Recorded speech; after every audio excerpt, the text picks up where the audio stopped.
isn't it correct to say that today the laws are sufficient as far as procurement by the national government is concerned? Because even the president can waive the 15%, isn't it correct? Yes, the president may in the case of the national government, but I think in the case of the local government, there is the local government No, I code which understand needs that. to be surmounted, Your Honor. My question was only with regard to the national government, Mr. Yes, Your President. Honor.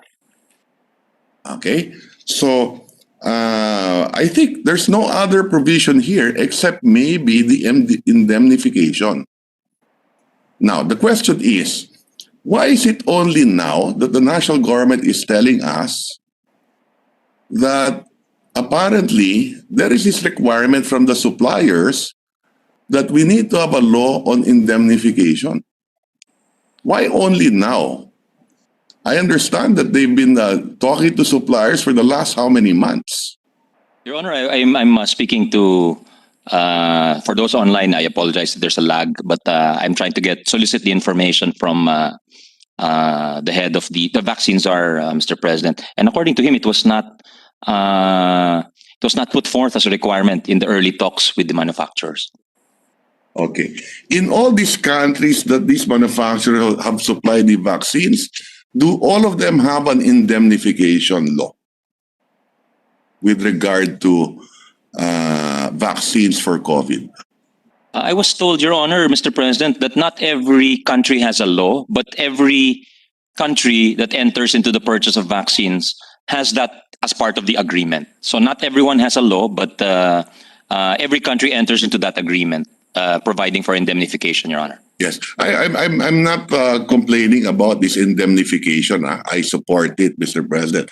I'm just trying to wonder why we have not been able to sign any contract, the national government. Okay?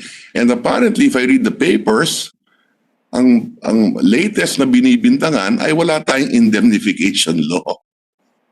Okay, that's all I'm trying to point out. Huh? And I don't see anything here in this bill that will hasten the procurement by the national government. Okay. Okay. Now, okay. Question. Has the local government been able to sign, has any local government been able to sign a perfected contract with a supplier, and have they paid a down payment already? Who would you know? Yes, Your Honor. I was told there are a number of contracts which have been signed by local governments. Perfected. May down payment na rin. Down payment would be No down payment yet, Your Honor, but they're also waiting for the passage of this law, Your Honor. And during the hearings last week, Governor Cuo was telling us that local government chief executives are afraid that without legal cover, which this measure provides, they may be open to lawsuits given the provisions of the local government code, the auditing code, Your Honor, Mr. President. And I'm with you with regard to the purpose of doing this for local government units, Mr. President. Ulitin ko lang. So the local government has signed contracts. The only problem is wala pa silang down payment. What about the private sector, Mr. President? Ang private sector ba may perfected contract na rin? Meron na po daw for 6 million doses, Your Honor. Okay. And they have a perfected contract and may down payment na yung private sector. Is that correct? I'm sorry, I was would I kindly request the gentleman to repeat the question, Your Honor? Yes. Apologize. Okay. The private sector, have they perfected contracts with suppliers already?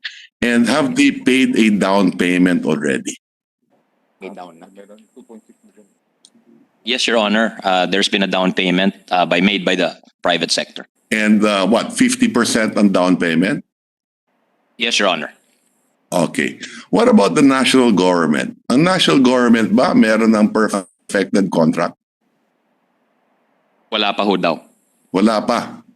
Nauna yung private sector. Opo. Opo, Nauna Mr. yung President. local government unit. no, tripartite agreement po yun. Yung sa local government unit, it is a tripartite agreement. Yeah, including the private sector sa tripartite agreement, isn't it? Yes, Your Honor. Nauna ho sila. Okay. So ang private sector may perfected contract, may down payment. Ang Yes, local opo. government may perfected contract pero wala pang down payment. Correct, Your Ang Honor. national government walang perfected contract, walang down payment. Tama po. Mas ang pinakasigurista po yung national government. Ho. Okay? And like I said earlier, nothing in this bill will make it faster for the national government to procure, isn't it? Now, if the private sector and the local government may perfected contract and the private sector may down payment already, kahit wala pa yung indemnification. So hindi dahilan yung indemnification, isn't it? Sa COVAX, sir, hindi na nagiging part. I was told by the vaccine czar, Mr. President, that with respect to the COVAX purchase, that seems to be the sticky point, yung indemnification. Okay. Talaga. Only for the COVAX purchase. So, for tama na, sir. Purchase. Also for Pfizer din daw, ho, Mr. President, according to Okay. Secretary Galvez.